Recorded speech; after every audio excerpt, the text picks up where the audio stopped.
We can do whatever we want. Awesome. I appreciate it. How about that? Yeah, I mean, he just is going to have his paper. If Channel 4 can hear me, I need to move your microphone. It's okay? Is that okay? I'm talking to Channel 4 right now. Yeah. I need to move it over here because of the governor's speech. Is that good? Is that sound quality good for you?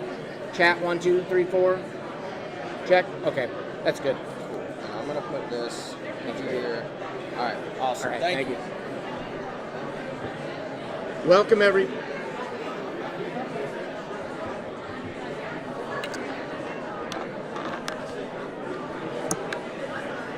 Having mic problems. No. Okay, check.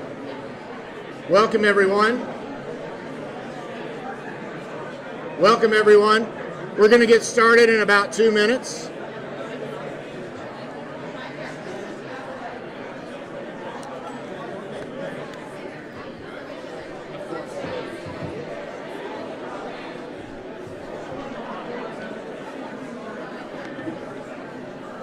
Welcome everyone. We're going to get started in about 2 minutes. So if you can find a seat, that would be great. Thank you.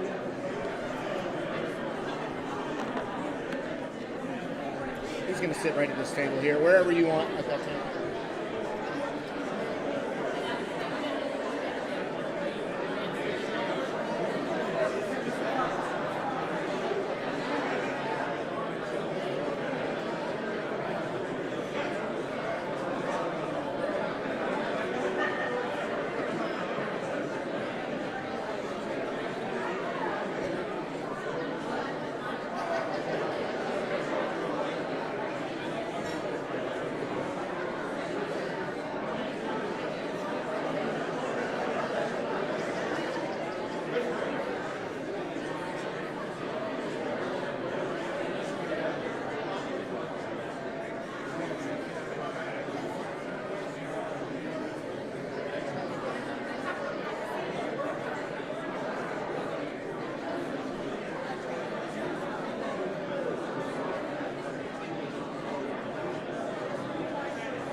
Way to tight. Yeah. You can put it all the way up to right there. There you go. Is that going to stay?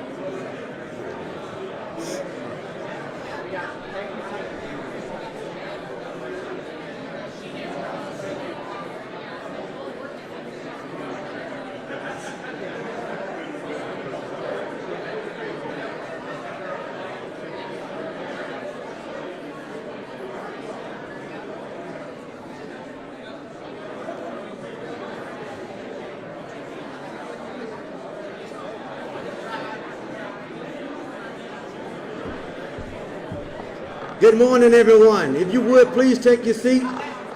Please take your seats. Good morning, good morning, good morning.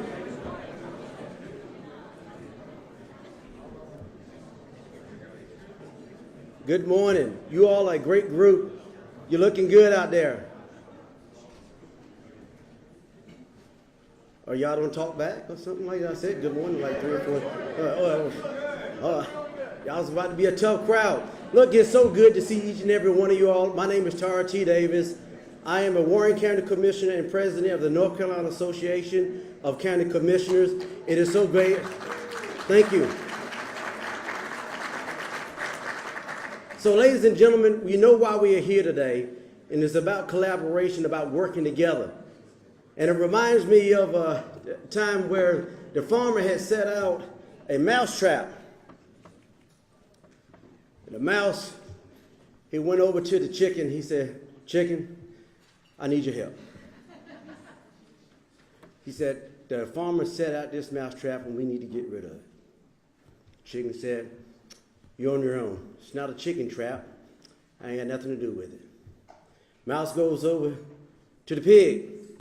He said, "Pig, I need your help. The farmer set out this mouse trap. We need to get rid of it."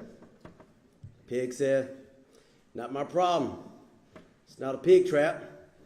It's a mouse trap." Finally, he goes over to the cow. He said, "Cow, I need your help. We need to get rid of this mouse trap."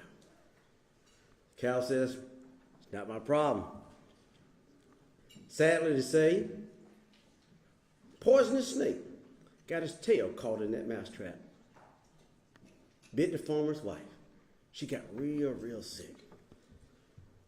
So what's the first thing you do when you get sick?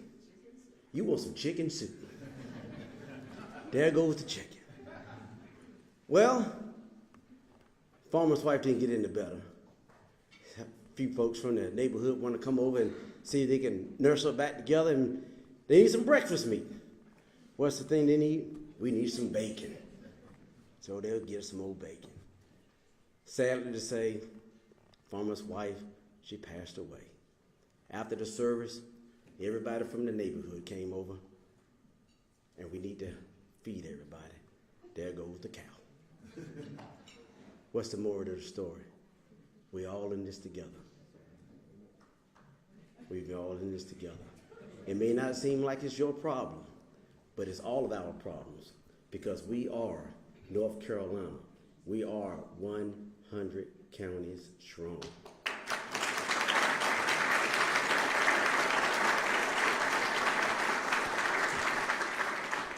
Ladies and gentlemen, I want to start off by saying it's truly an honor and a privilege to be with you today. As I look around the room, I'm truly astounded by you.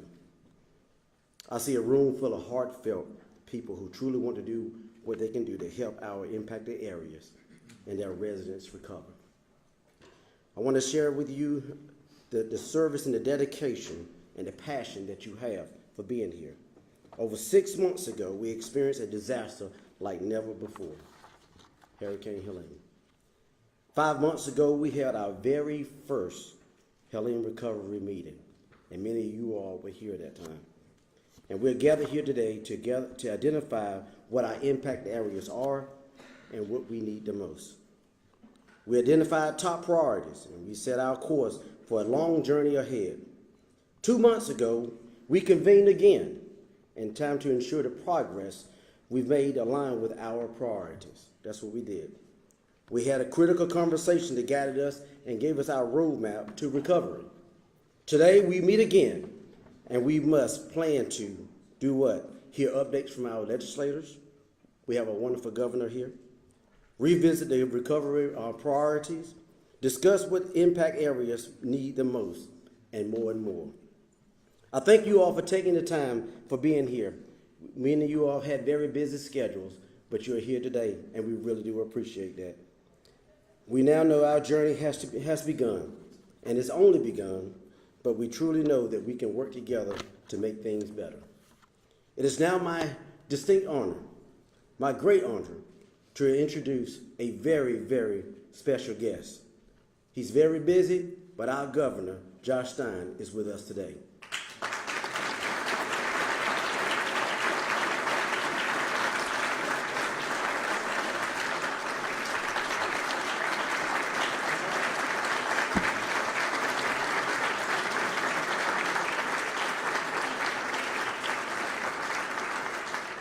Governor, it was not in my notes that they were going to stand and applaud for you, but I'm glad they did. So, but ladies and gentlemen, Governor Stein was first sworn in earlier this year as North Carolina's 76th governor. And from day one, he's made it clear that recovery from Hurricane Helene will be one of his top priorities, and he's demonstrated that. Today, he has joined us and will share the progress of the recovery efforts. Please join me in welcoming our great governor, Josh Stein.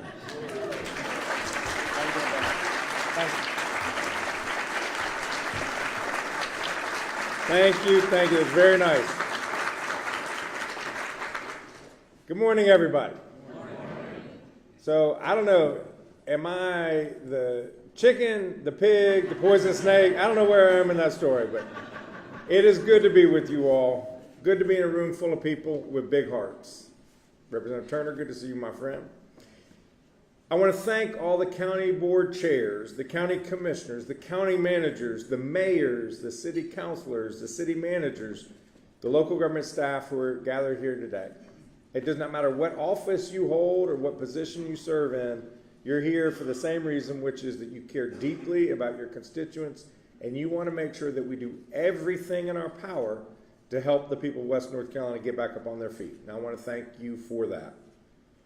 Y'all are on the front lines of what people need. You're where people go to when they need help. And you've done an incredible job getting people the services, the support that they need. I know you all are working hard. You've been doing it for over 6 months now. 6 months anniversary was just a couple weeks ago. And I know it's exhausting. And I know that when you raised your hand to serve your community, you had no idea what you were signing up for. But I'm so glad that you have, and I just encourage you to keep it up. It's incredibly appreciated what you're doing.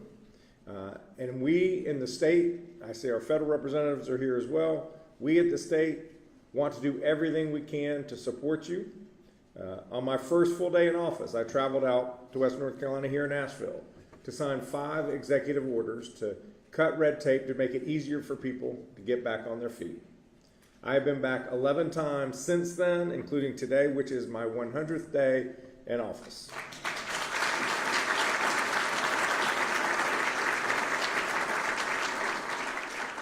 But it is not about how many times we visit. It's about the work ahead. It's about tackling that work and doing it to the best of our ability. I am committed to being a strong partner to you as we get the work that we need to get done. As I mentioned, 2 weeks ago, we passed the 6-month anniversary since Hurricane Helene devastated so much of western North Carolina. Traveled to Mill Springs, to Fairview and Burnsville to meet with families, many of whom lost loved ones in the storm. I see Representative Ager, he was with me in Fairview. That community in Fairview lost 13 members.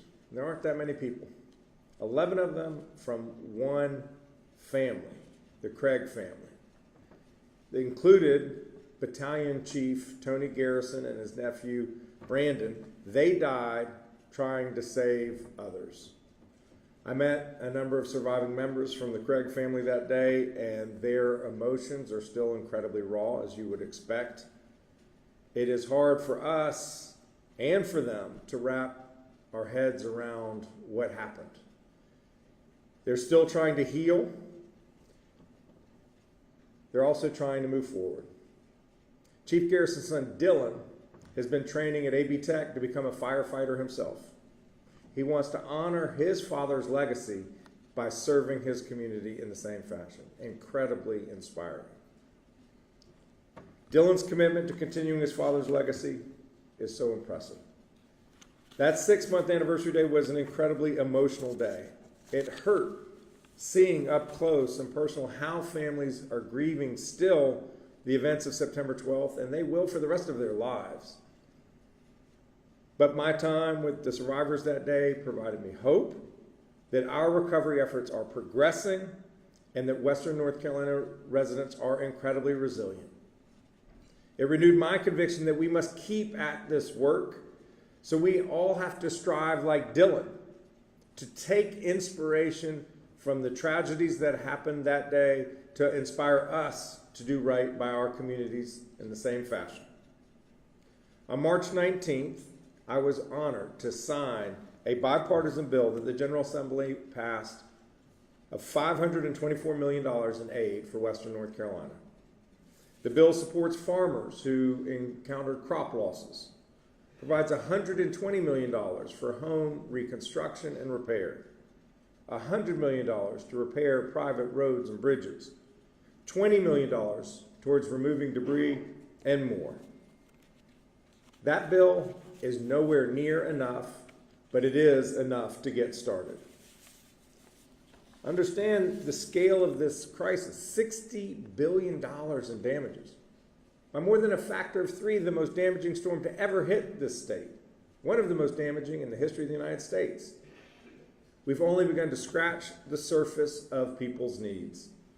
In the weeks ahead, I'm going to be sending to the General Assembly a second Helene budget focused on the ongoing housing needs, support for small businesses, revenue replacement for local governments, and desperately needed wildfire prevention efforts. I've heard from a number of members in the General Assembly that they share the same conviction that the work that we did last month, that $524 million, it is only the beginning. And I look forward to working with the General Assembly to get another Helene package enacted. And as we continue our efforts at the state level, we also have to continue pushing the federal government to provide aid that the states simply cannot afford. Understand, state budget's $34 billion total. Damages $60 billion. We do not have enough money in the state of North Carolina. You all do not have enough money in the region of Western North Carolina to deal with this crisis alone. And we've never asked communities that experience disasters of this magnitude to do it alone. The federal government is supposed to be there for us. They need to do substantially more. In February, I traveled to Washington, D.C. and met with our senators and some representatives and put in a request of $19 billion. $11.5 billion in new appropriations, $7.5 billion of allocations of previously appropriated dollars.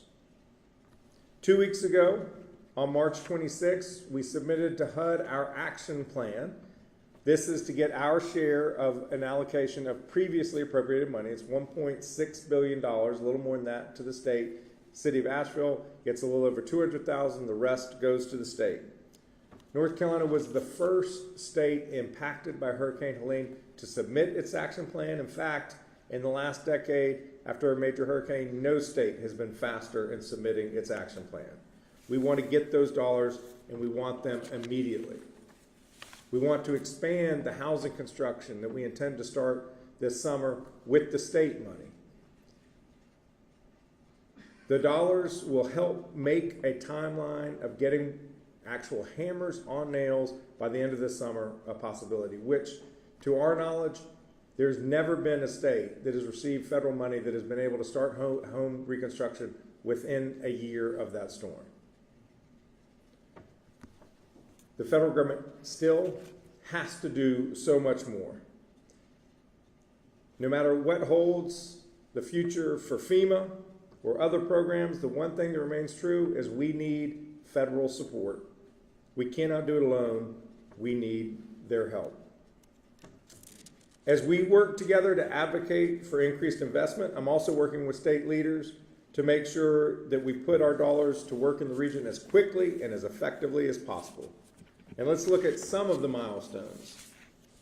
More than 4,800 families are currently receiving temporary housing support.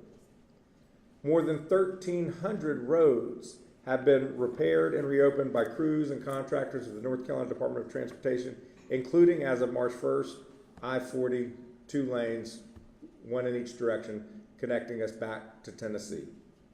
More locally, just a week ago, the Swannanoa River Road was reopened. More than 7.4 million cubic yards of debris has been cleared, including 5.3 million cubic yards of debris from public rights-of-way. That's thousands and thousands and thousands of Olympic-sized swimming pools worth of debris. And I got a number of my people here, and it's a little more than I usually have when I travel. I don't have all of these guys.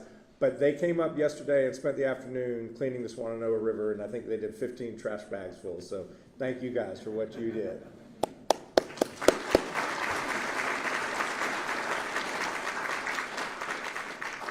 Cleaning debris helps first responders save lives and allows people to safely travel within their communities. It also creates a clean slate from which people can rebuild.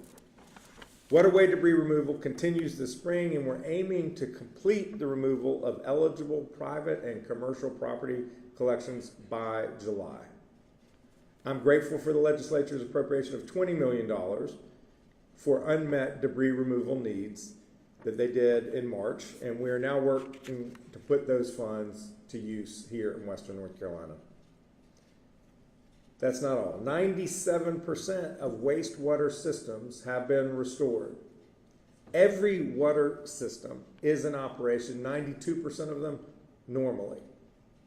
We've seen more than $160 million of SBA loans already reach the hands of North Carolina home and business owners. We launched our private roads and bridges program so that folks can apply for state funding to repair the roads and bridges that make it possible for them to access their homes. It will help residents and emergency vehicles get to where they need to go more easily. In January, I announced that our state would be partnering with the Dogwood Philanthropic Trust and the Duke Endowment to provide grants to small business owners. I was meeting with Jack Cecil from Biltmore earlier this morning. Dogwood has been an incredible partner. $35 million in small business grants have been allocated to more than 1,000 business owners, helping to keep their doors open so that when the summer tourists come, they can serve them and get back up on their feet. And if you are hearing from your small business leaders, I need you to reach out to every one of your state representatives, House and Senate members, because they have not appropriated money for this purpose. And we need their help in the next round of appropriations, because if they give us business support a year from now, it's going to be too late.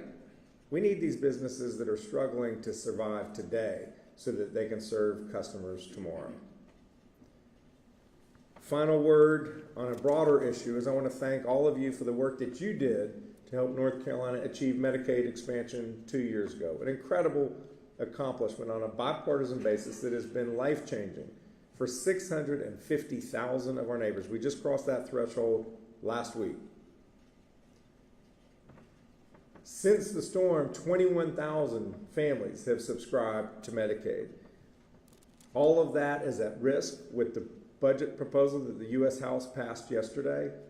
Your federal representation, House and Senate, needs to hear from you about how devastating this will be to your people, to your hospitals.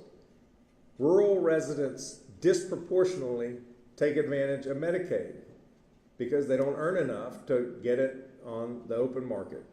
We need your help defending people's health care and our health care system.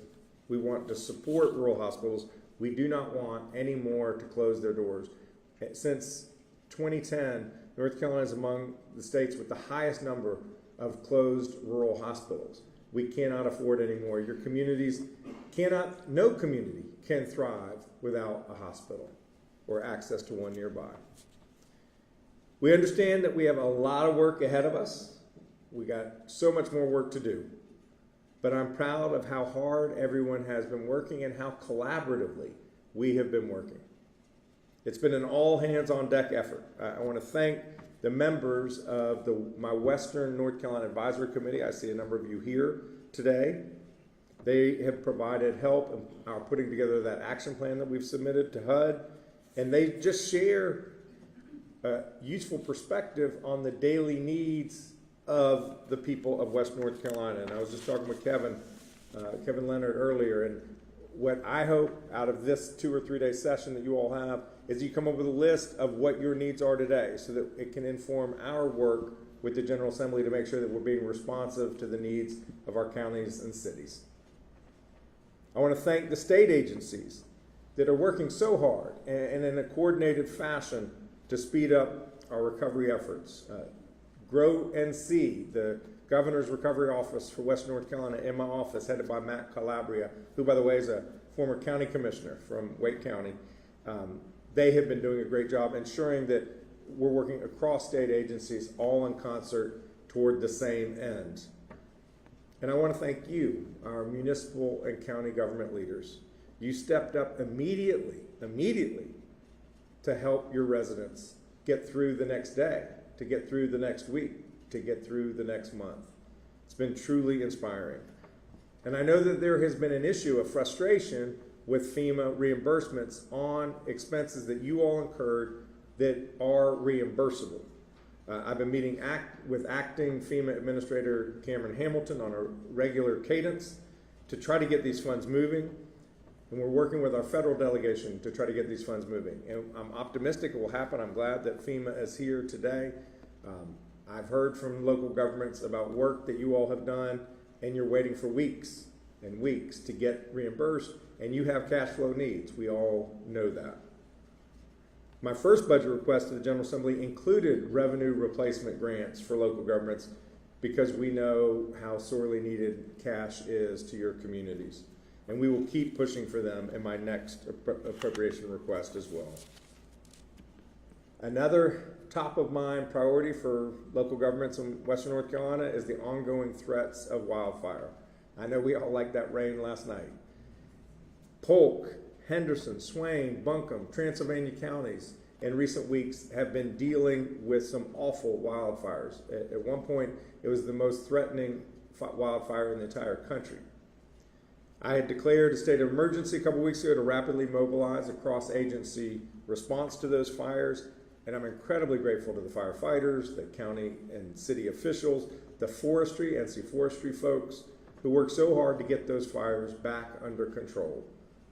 But we can't just react and only put out fires. We have to try to work to prevent them.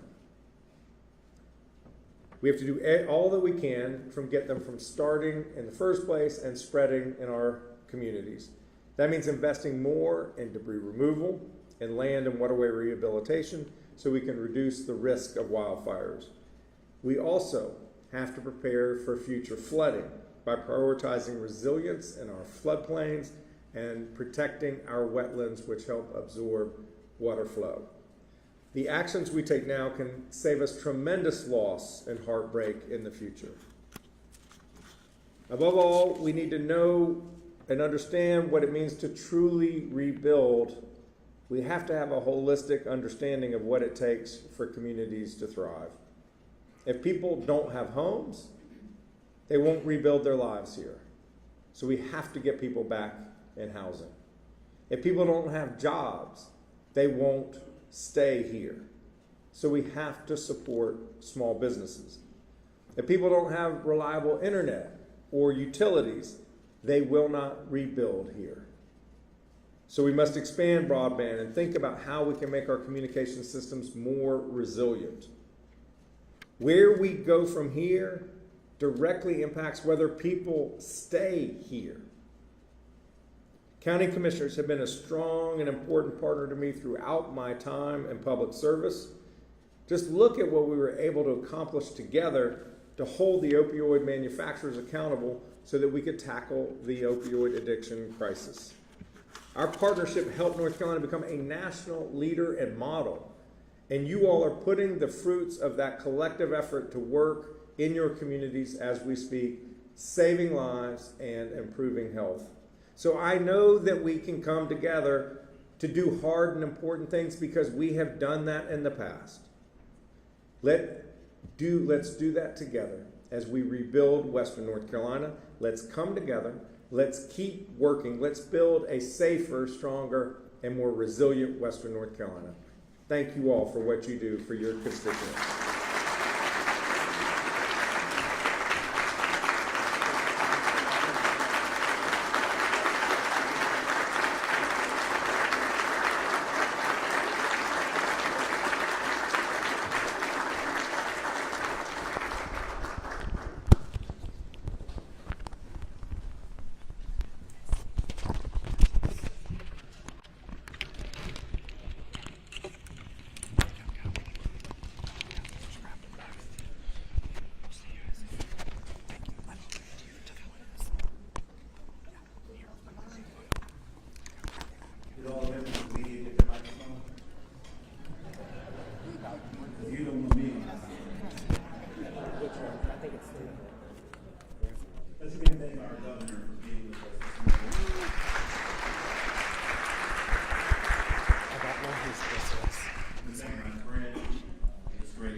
Middleton. I am the Mayor Pro Tem of the City of Durham, North Carolina, and I am the President of the North Carolina League of Municipalities. I wasn't the best geography student in school, but as far as I'm concerned, Durham's in Western North Carolina. We are all Western North Carolina. Again, we come together as a community to face an incredible challenge. Again, we come together. Again.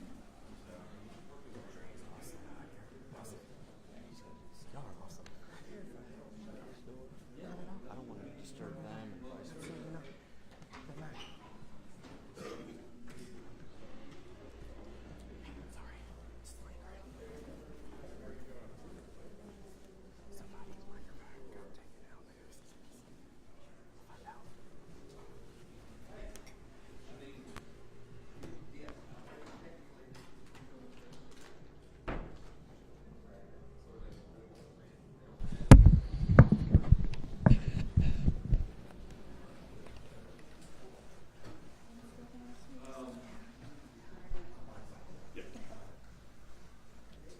Oops. I got it.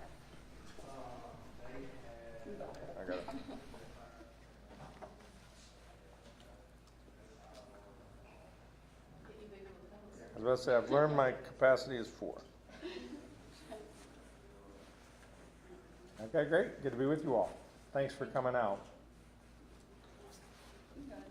On your first day in office, you were in Asheville. Yep. You acknowledged that you had some concern that federal and state lawmakers wouldn't meet the needs of Western North Carolina, federal funding needs. What's your level of concern now? Higher, lower, same? The same. There has been support from the federal government. There has been support from the state government. So I do not want to imply they've done nothing, but the scale of the need is so vast. When you have a $60 billion storm, it's going to take substantial investment. The state needs to continue to step up. The federal government needs to continue to step up. Look, the people of Western North Carolina are there for each other. They've been there for each other from the very beginning. It's time for their governments to do the same thing. What is the importance, you've been here multiple times as you mentioned, but to have county commissioners from across the state, some of them probably being here themselves for the first time. Yeah. What does this update mean in a scope of giving them that perspective of the updates that we've heard before? But what's it mean to have everybody here and the importance of that? County commissioners, mayors, city council members, they are on the ground floor. I mean, they are in the communities. They were themselves impacted by the storms. And so they are doing everything in their power to help folks get back on their feet. What we want them to do is to tell us what they need. What do they need from their state government? What do they need from their federal government so that we can be the partners that we know we want and should be? Is OSBM working on a new damage and needs estimate, and is that going to take into account tariff policy, other White House policies? No, what OSBM is working on right now is what's going to be round 2 of our appropriations request. We know what the scale of the crisis was. You know, whether it's 60 billion or 62 billion or 58 billion, that's less important than it is to get the help that we need to help folks get off the mat and back on their feet. You said in the coming weeks you're going to submit a second proposal, budget proposals, to the General Assembly. Can you outline some of those priorities in that budget? Well, we know that there'll be support for small businesses because the legislature has not been there for the small business community. There'll be more money needed for housing. There will definitely be money for wildfire prevention. We want to have money to help local governments. In terms of federal funding, what are you also asking for how much and also what's going to be? Yeah, I went to Washington and asked for about $19 billion in federal assistance. Some of that money they've already appropriated, and we just want to make sure our state gets an allocation, our fair share. That's about $7.5 billion, and there's $11.5 billion in new funding predominantly to help with housing, but also with business and infrastructure support. The needs are just incredibly vast. We'll take one more question from Ed, or you go. Okay. Sorry. I'm Patricia from the Latina and C. I want to ask you about the Latino community. You have any plan to support this community in this tough time? I would say that, yeah, the Latino community that you know that they cannot maybe apply for federal support. So what is Well, one thing about our housing programs is they tend to be focused to homeowners rather than multifamily housing. There was already a housing crunch in Western North Carolina, not enough units for all the people who needed to live here, meaning that rents were really high. So what I'm advocating for is for a lot more housing construction and housing unit construction. It could be multifamily as well. That will benefit everybody, including anyone who's in the service community, anybody who needs a good, safe accommodation. Thank you.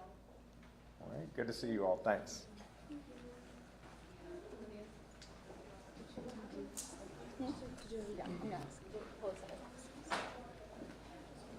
Good morning, guys.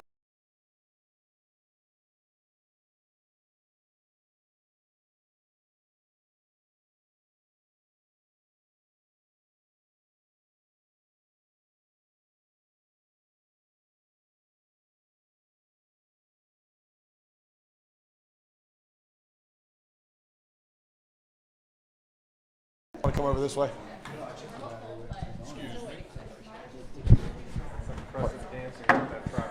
He gets good at it after a while. Yeah, I'm going to do a story about this next week, kind of localize it so I can. Yeah, happy to do it. Great, thank you.